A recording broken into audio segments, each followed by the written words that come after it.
episode of Beyond the Front Door is brought to you by Peak Properties in Cheyenne, Wyoming.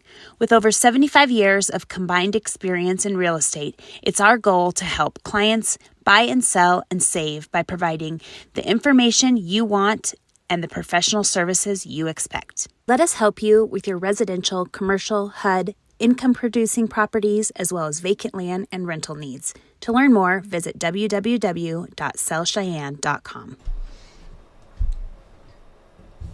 Okay, welcome. You're listening to Beyond the Front Door podcast with Lindy and Rhea at Peak Properties, and we bring you real estate stories that make you laugh, cry, cringe, inform you, all of the things. Come on in. We put the real in real estate.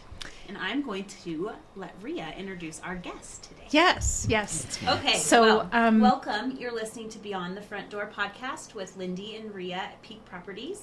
And we are real estate agents that bring you stories that will inspire you, make you laugh, cringe, cry, inform you, all of the things. So come on in. We put the real in real estate. Yes. So thank you so much for listening in today. Our guest is Eric Pryor with Wallach & Volk. And I have the pleasure of introducing him this morning because we met last year through a real estate transaction. And so we're just really excited to have you here today. So thank you. Yeah, thanks for having me. Yeah. Appreciate it. So we're wondering if you'd be willing to start off and just tell us a little bit about tell us a little bit about you, how long you've lived in Cheyenne, how you came to be with Wallach & Volk, sort of your career path, if you will, and all of that. Let's get to know you a little bit. Yep. So born and raised in Arizona, and and moved to Cheyenne about 18 years ago through my late wife was from here. Okay. So she grew up here, and so kind of moved back home, closer Sure. to her parents, Sure. and have two kids, two teenagers, 18-year-old and a 15-year-old. You got one getting ready to graduate then? Yep. Yeah. So he's a Okay. senior over at Central, and Okay. then my daughter's at Central as well. She's a freshman. So Great. yeah, a lot of things there going on with the kids and getting ready for college. And Senior year is always just nuts. I feel like there's 1,000 things you have to be doing. And then he did track or something or baseball. Yep. That's right. And so I know there's a lot happening there. Yeah, in fact, he had surgery on his elbow. That's right. Last year. Yep. So he sat out a season, post-6 season, the year that they went to the World Series. But so he's trying to get back into it and hope. Darn it. Yeah, I know, right? And so They can go back. they'll go back. So I was hoping to, make a comeback, basically, and underdog story, I guess, and Sure. we'll see where that leads. Thankfully, he was a good student and he's got some academic scholarships lined up. So Good. Good for him. yep, which I've always preached to the kids. Focus on academics first, Yes. and if athletics are there, great. But If not, you have, that not to fall back on necessarily. Yeah. But it's going to be your core, a part of who you are moving forward. So. exactly. Yeah. Yep. So, Wallach & Volk, the entire time I've lived here, except for 1 year, actually, I was with a different company, and then our entire team moved over to Wallach & Volk. And So was finance sort of like your degree pursuit? Was that what you thought you were going to do? no, it wasn't. Actually, I had have a technical degree, information systems, which is a business administration degree. Okay. And kind of almost like a science degree, might need to edit this a little bit. Okay. Did I distract you? No, I'm distracted myself. But yeah, I kind of stumbled into mortgages, actually. Okay. Yeah. It kind of sounds like a lot of people do. Somebody told us nobody chooses it to begin with. Yeah, they don't you really just sort know of- it's an option until Yeah. it is. Mm-hmm. Yeah, that's true. And I thought I was going to go down the path of, coding or something in the data sciences field, but I certainly had some financial courses and accounting and what have you in college, but yeah, I just kind of ended up in mortgages and was on a top producing team for a while, and then have been originating on my own for a few years now. Yeah. Good for you. Completely. Yeah. Awesome. Yeah.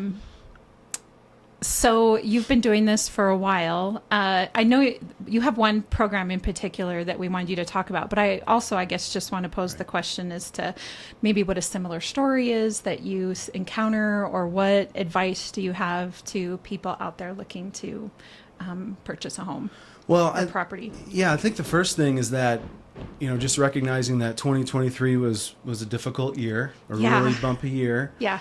But there's some things to look forward to in 2024.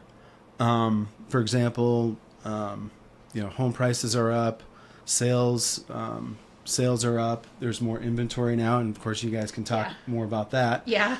So there's more options for clients, and then on the mortgage side, in terms of rates are expected to decline as inflation declines. Yeah. So, but there's been some speed bumps. There's been some inflation data that's come out that has not been favorable, and is basically given pause to the Fed cutting the Fed funds rate. I see. So in March, they're not expected to do that quite yet. Okay. But hopefully, as some of the data catches up, because the data that they look at, such as the CPI inflation report. What is CPI? Consumer Price Index. Okay. Yep, okay. just an inflation reading that the government uses as a measure of inflation. Okay. But the one that they look at more closely is the PCE, which is Personal Consumption Expenditures Index, and so they want to see those below 2%. Or at 2%, and they're not there quite yet. However, when you look at some more real-time data through an inflation measure such as Trueflation, which is one index, inflation is actually below 2. It's at like 1.4%. The other one kind of lags behind. Is that correct? It lags behind. Yeah. The data does lag. So eventually, as that data catches up, the Fed will be more inclined to then start cutting the Fed funds rate, which in turn helps the consumer by reducing credit card interest rates, for example. Sure. It doesn't have a direct correlation to mortgage rates per se. However, by them cutting, they're basically acknowledging that, inflation is under control. The actions that we've taken to address inflation are starting to take root in the economy, and that'll be helpful towards interest rates. Yep. So it's very so there are some positive things coming. It's just getting there. You probably give the most detail when it comes to that out of all the mortgage lenders that we talk to or that I've worked with. You definitely give a lot of detail, which I really appreciate. It's helping me understand a little better everything that has been on and what is expected to happen. Well, I think it's important too, because when clients are asking you what's going on, right? Because a lot of times they're just seeing in the media that, home prices are sky high or interest rates are sky high. And that really doesn't give the true picture, especially if the local market might be a little bit different. And I saw that like in January of this year, we had more sales than January of last year. So that's another, positive thing that, that consumers should be happy about. One of the things that I like about us having these conversations is that I think that we encounter online, on whether you're watching YouTube or TikTok or Reels, you got people out there just really perpetuating fear as to a housing crash or, whatever. And one of the things that we've talked about is that, there's been much stricter guidelines for people obtaining mortgages than there was back in 2008, where it was just kind of a free for all back then. And so it's a different time now. And that's something that we've been trying to stress to our listeners as we go on, is that it can sound like the sky is falling from some influencers online, but from everything we hear from our local people, that's not necessarily the case. And it's completely different from 2008. In 2008, there was a huge level of inventory of homes on the market. Right. Something like 4 million. Right now, we have like 1 million. Wow. That's good to know. And you're right about lending programs. And I was in the business in 2008, but basically, you could walk in the door and a handshake in your name, and you could get a loan. That's just crazy. They were called stated income loans. Stated income, no asset loans. You didn't even have to have, assets. Stated income. Right. So the client would tell us their income, and that would be enough. We didn't do those loans, and that's why we're still around. Right. Right. We certainly could have, and Sure. I've done the subprime loans as well, but that just wasn't our bread and butter, and certainly not where we feel comfortable doing loans. So, Yeah, no, I mean, I Thankfully. would think you would want to.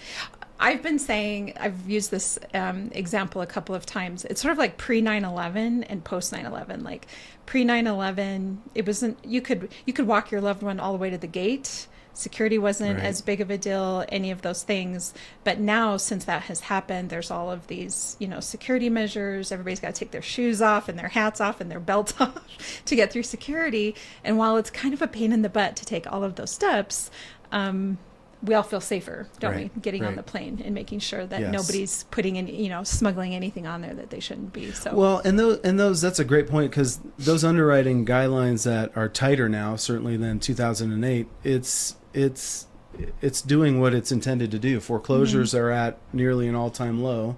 yeah, So, the protections for the consumer are certainly there and are working. yeah, Yeah. that's awesome. Mhm. So, do you have any little bit of advice that you would? Is there something you're encountering currently that you think would be good for people to hear? Yeah, I would just say, as kind of an overarching theme, is that getting a loan is so individualized, right? That until you really sit down with a lender, make application, present your documents, it really, that's really what's needed to perform a full analysis, give you the best advice possible. So, for example, here's a great example. Working with self-employed borrowers, typically, tax returns are required to analyze, right? So a client may come in and say, I make $100,000 in my business. Great, excellent.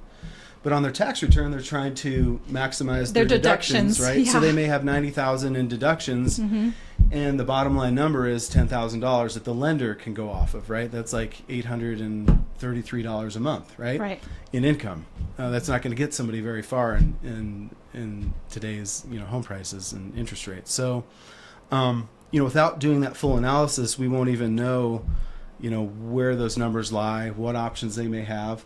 A solution to that would be a bank statement loan. So, Sure. yep, Wallach and Volk is a broker and a banker. So, as a banker, we do the normal inside the box types of loans. As a broker, we have different options through hundreds of different lenders that have the outside the box and creative financing sort of strategies. So, I don't think, Lindy, we've touched on this before with a lender, the difference between a broker and a lender, or those companies that have, like Eric is saying, right. the broker capability versus lender capability. Have we? We haven't I don't discussed think that just so. yet. And I think it's worthy talking about, because when you're looking, you want to be able to have the options to choose from. So if you'd be willing to share that with us. Right. What's So- the difference? Yep. So, Maybe in layman's terms. yeah. And so, and you'll hear, what's better, a banker or a broker? Right. Yeah. Well, both are better. Sure. Okay. Because they offer different All the strategies and different ways to finance a home, right? yeah. So, so going back to that bank statement example and Yep. that tax return example, well, the person may not qualify through a bank option using a tax return, right? Yeah. But they do qualify using a bank statement loan through a broker or another company that offers a Offers unique, a niche sort of product.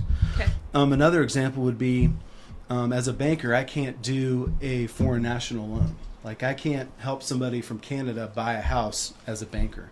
But as a broker, I can close that loan and help them buy a house as a foreign national. So we've hit on that a little bit about the So- ability to purchase internationally, correct? And what the differences would be. So a person Yeah. could work with you, but so let me just throw this out there. If somebody wanted to buy a condo down in Cabo, how does that work? Are they able to go through a broker to accomplish that? Well, so it would have to be a U.S. based broker, but the property would have to be in the U.S. Oh, in okay. terms of, Oh, yeah, okay. how I So can so help. if Yeah. they're out Yeah. of country coming in, but not necessarily Exactly. in country going Yes, out. Yes. Okay. Okay. So, for thank example, I'm helping somebody buy a house in New York right now who lives in Canada as a Canadian citizen, doesn't have U.S. citizenship. It's not required. You can be in the U.S. for 6 months, and it's perfectly fine. You don't have to apply for anything else. Sure.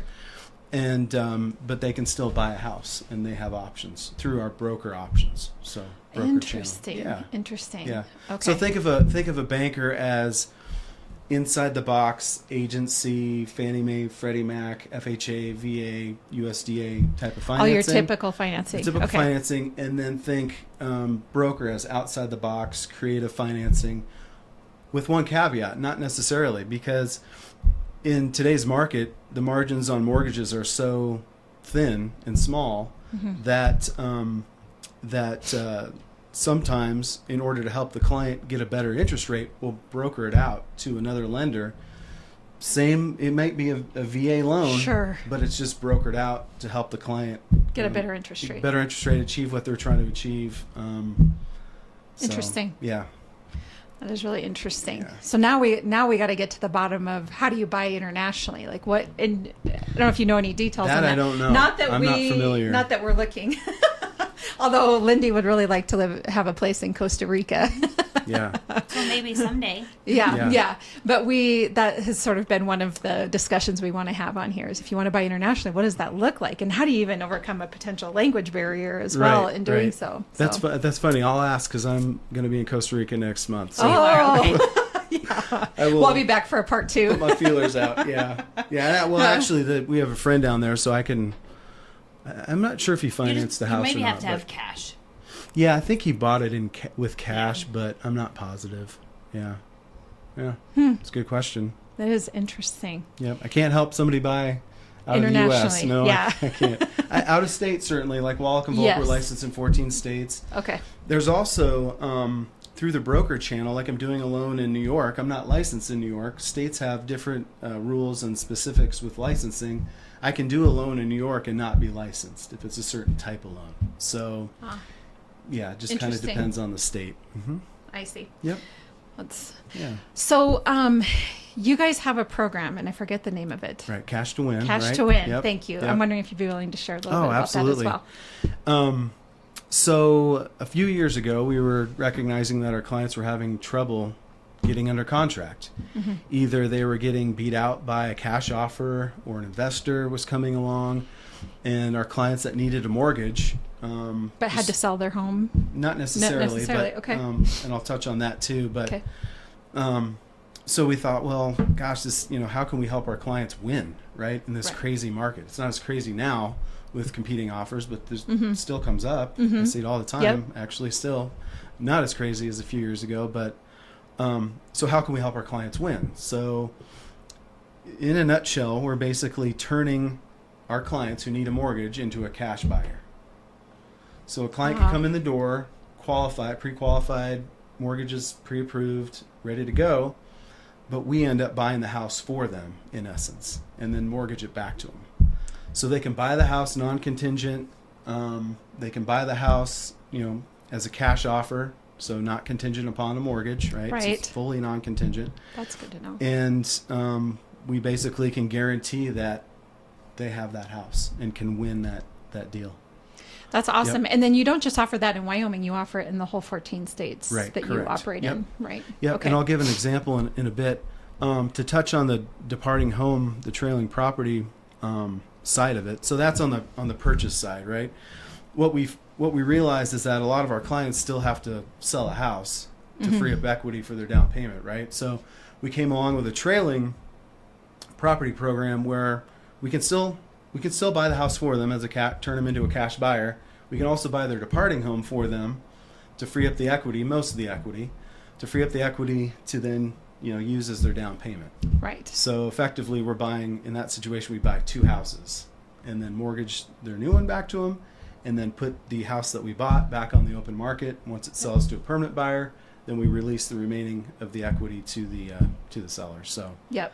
I think this is it's- a nice backup option, right? Like if you have Yeah. to submit a contingent offer, yeah. it's nice to have Right. that. Yeah. If a client is at the risk of losing that house, right? If they're getting kicked out of the 72-hour clause or what have you, then we can step in, remove that contingency, buy the house, and move forward with it. So Yep. it's a great solution. I'll give you an example. A client in California. So a client was buying a home here. She didn't need a mortgage here, but she still needed to sell the house in California to buy the house in Cheyenne. So we bought the house in California, freed up the equity. She closed on the house in Cheyenne, saved a bunch of dominoes, and we were the hero. So Yeah, it's always nice to be the hero. so it worked out.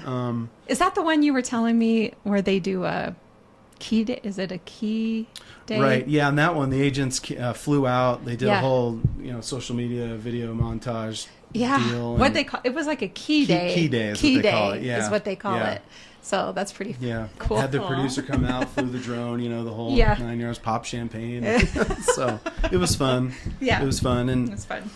And that buyer, she was literally days away from losing the house here. Yeah. Literally. And so the agent on that knew of the program, called me up and said, "Hey, is this a solution you can help us out probably would with?" appreciate So- it if we don't do it in an emergency. That's Well, probably what. True. I'm like, True. help, right now. Yeah. Right now. Yeah. Yeah. Like, yeah, you should have called me before. Need at least a day, at least a day or two. Yeah. Yeah. Well, and You know what I mean? I think it is Yeah. probably important to keep that as like a plan B. Yeah. And Ahead of that's what time. your clients get by going to Wallach and Volk. Is you have that. If they're with another lender Right. and it all blows up Right. because their house didn't sell, then we're trying to. Figure it out. Yeah. So that definitely is the advantage of going Yeah. with Wallach and Volk. Yeah. If you think, for sure. Yeah. And it doesn't work in all situations. I'm not saying it does. They have to Yeah. have enough equity in their departing Right. home. Yeah. They have to qualify, obviously, on their purchase, but for us to turn them into a cash buyer, obviously. But so not all situations does it work. They have to have some equity in the house for us to do it, because we're effectively taking on the risk of buying the house, right? We're putting it back on the market. It's still in our name. So we're not in the business of real estate. We don't want to hold, properties all across the country. So, so there is some risk, and that's why we hold some equity in case they have to reduce the price of the home to sell it. And the seller's still working with the agent. We're not. Right. So we I was don't- just about to say yeah, that. we Yeah. don't become the agent. You're still running the show and Yeah. driving the ship. That is nice for sure. And the seller too. The seller, is still involved in making decisions with you collectively to get the house sold. But Yep. yep.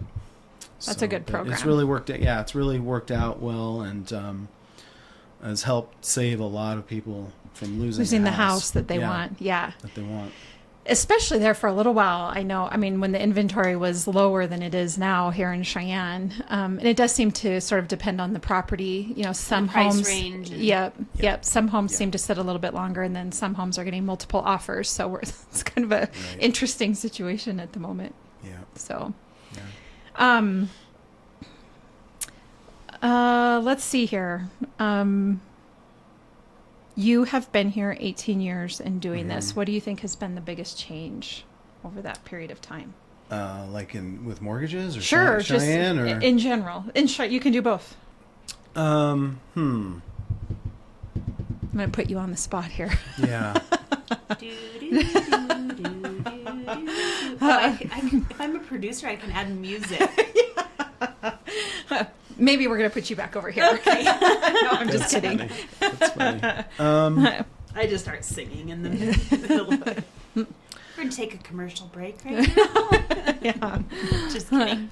I don't know. It kind of feels like Cheyenne's on the cusp of, Please say something fantastic and big. right. He was like, oops, scratch that. Never no. mind. I mean, I was just gonna say something boring like growth. Like, Yeah.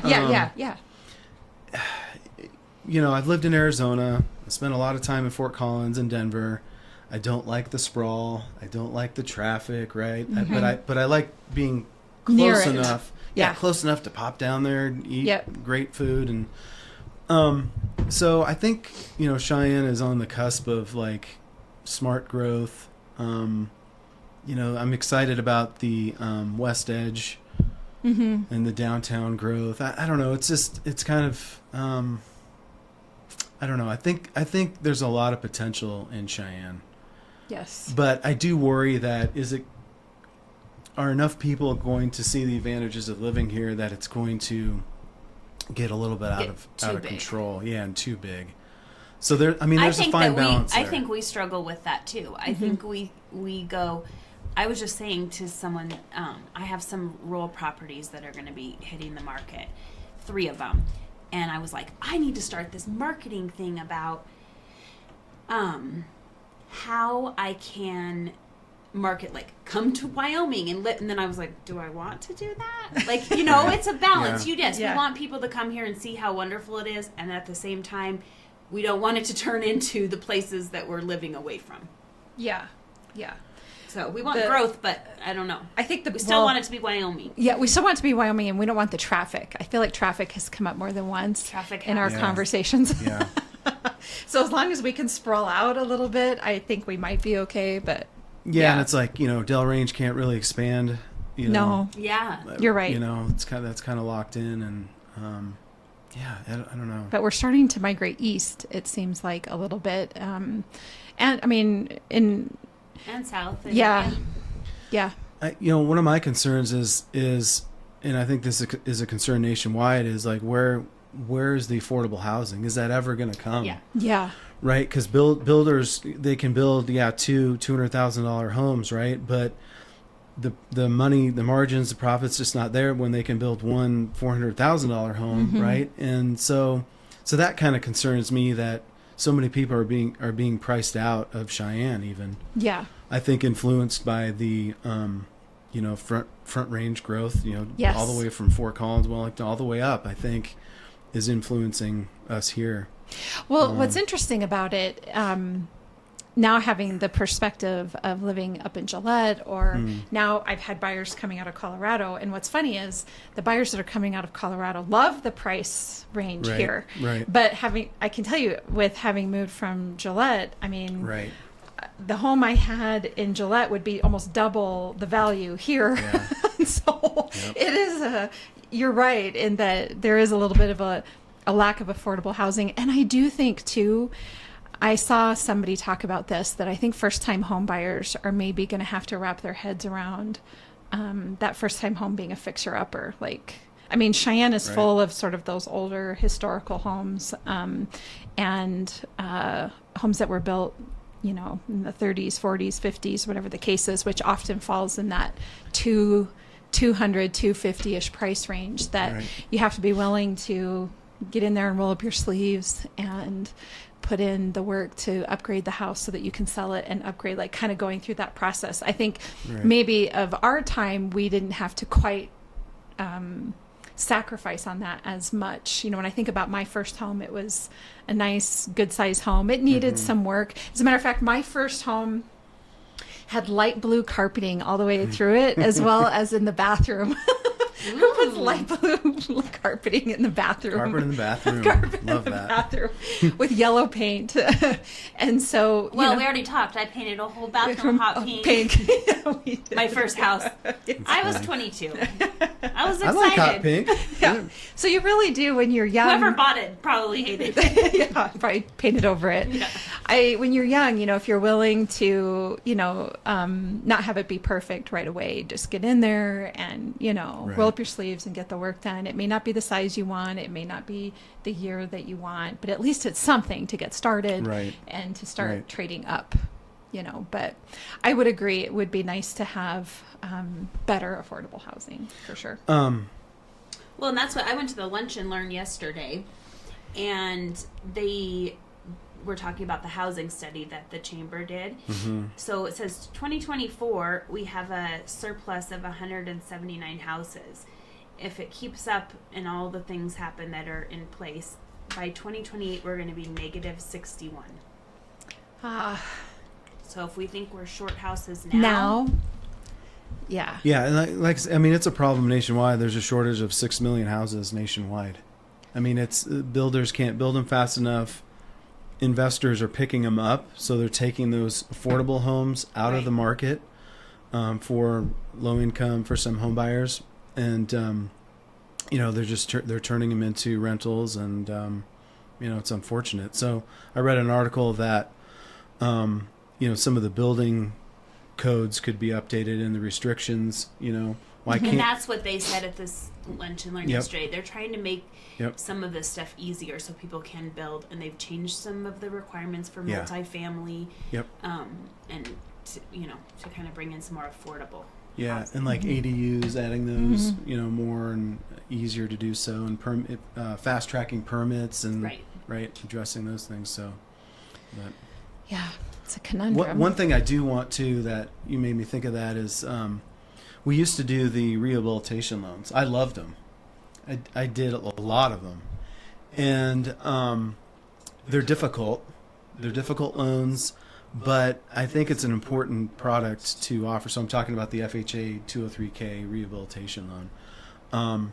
So I'm working on that possibly this year to bring that back with our company. Okay. That would be Because, great. I mean, the homes that people are qualifying for, first-time homebuyers are qualifying for, Need work.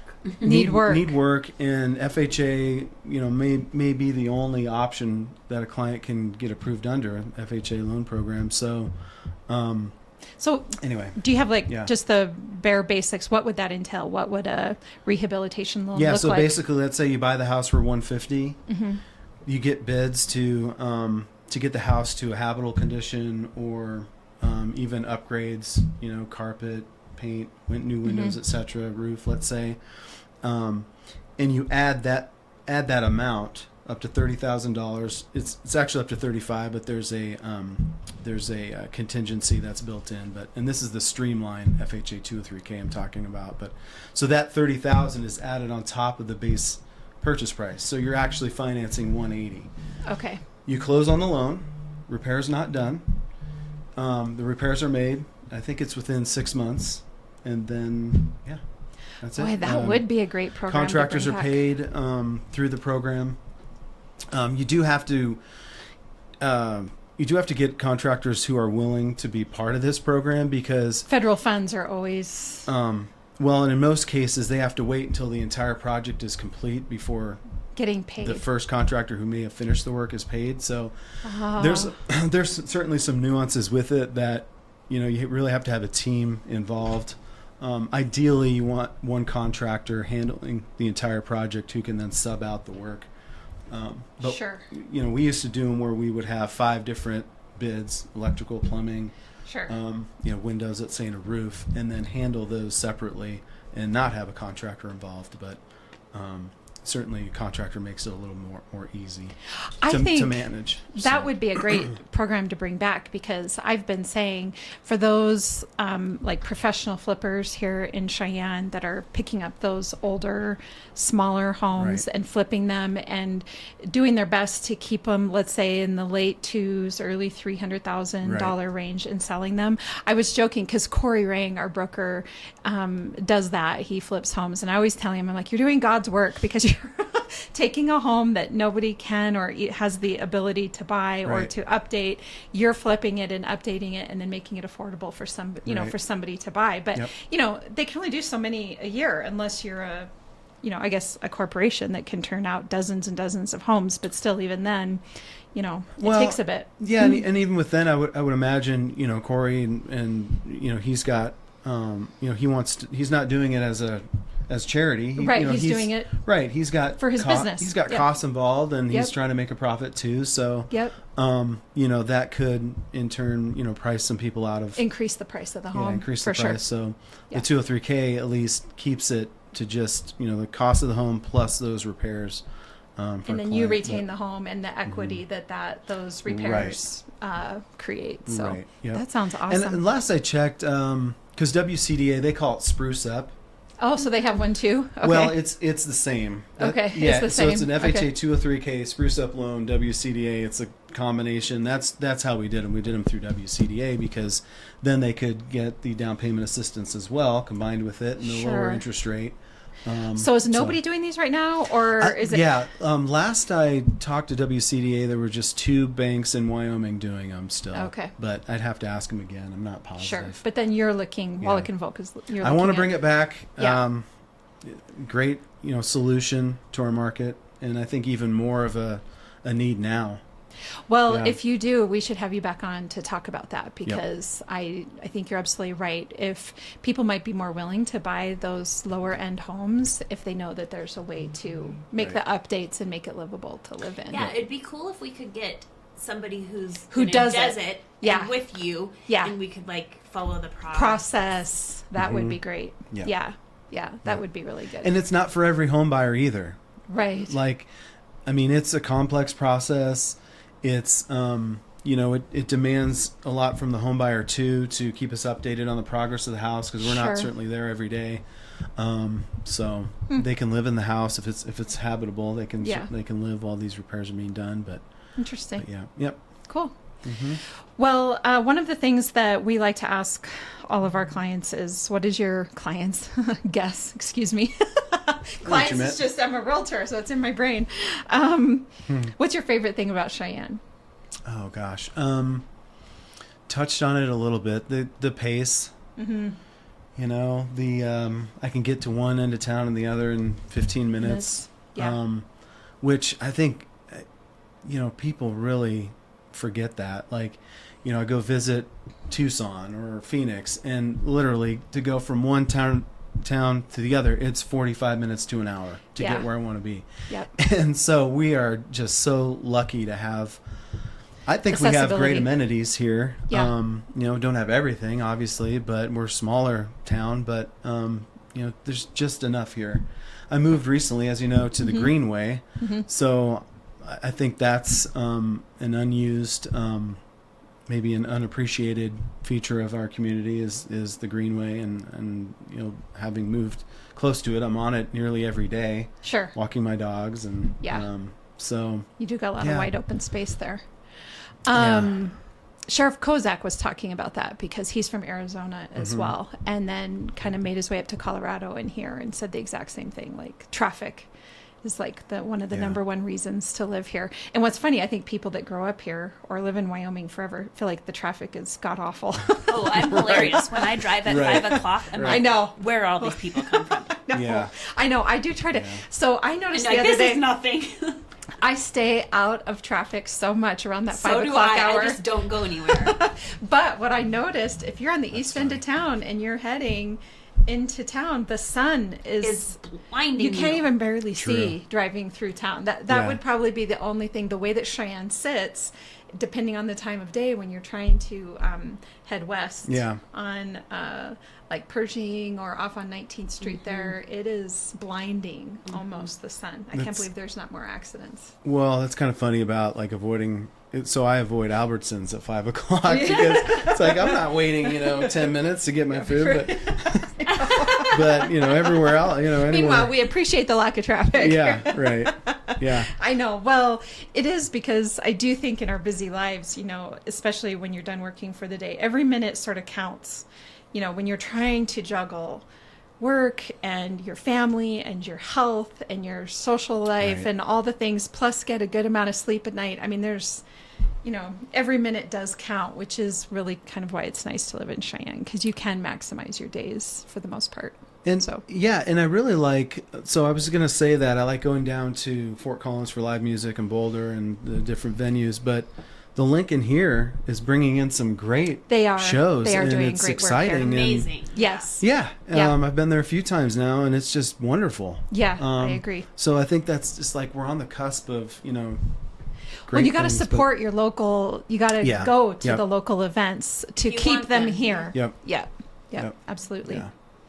Well, you want to ask Yeah. your favorite question as always? Yes, I do. I'm going to look over here, even though I'm asking you. If you could buy property anywhere in the world, where would it be and why? If money was not an object. Oh, money not an object? Oh,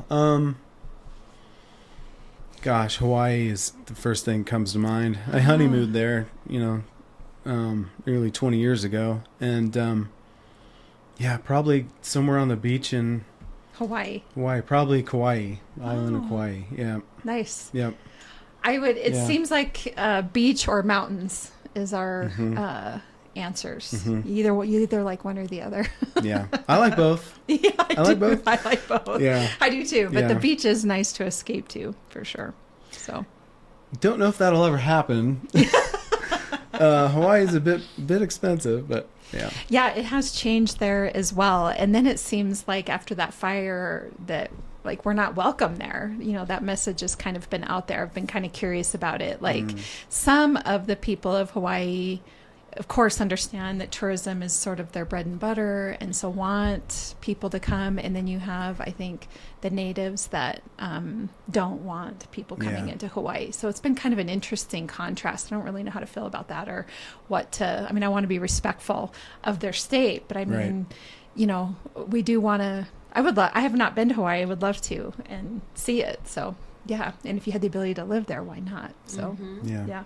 Yep. Anyway, well, thank you so much for being on with us today. absolutely. We really appreciate it. You gave us a lot of really good information, and I really do appreciate the emails that you send with this information because it's just nice to know and to be able to share. So, Yeah. Thanks for having me. yeah, Appreciate it. Of course. Yep. Anyway, all right. Oh, I didn't. Do you want me to do it? The outro. Yeah, No, the outro. Yeah, sorry. So go ahead. I'll do I'm it. Lindy, and this is Rhea. Yes.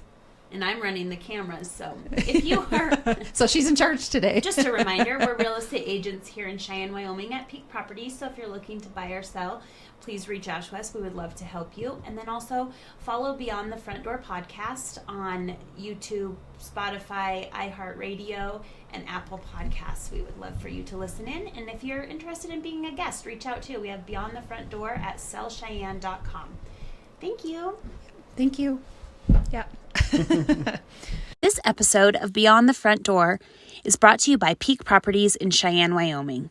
With over 75 years of combined experience in real estate, it's our goal to help clients buy and sell and save by providing the information you want and the professional services you expect. Let us help you with your residential, commercial, HUD, income-producing properties, as well as vacant land and rental needs. To learn more, visit www.sellcheyenne.com.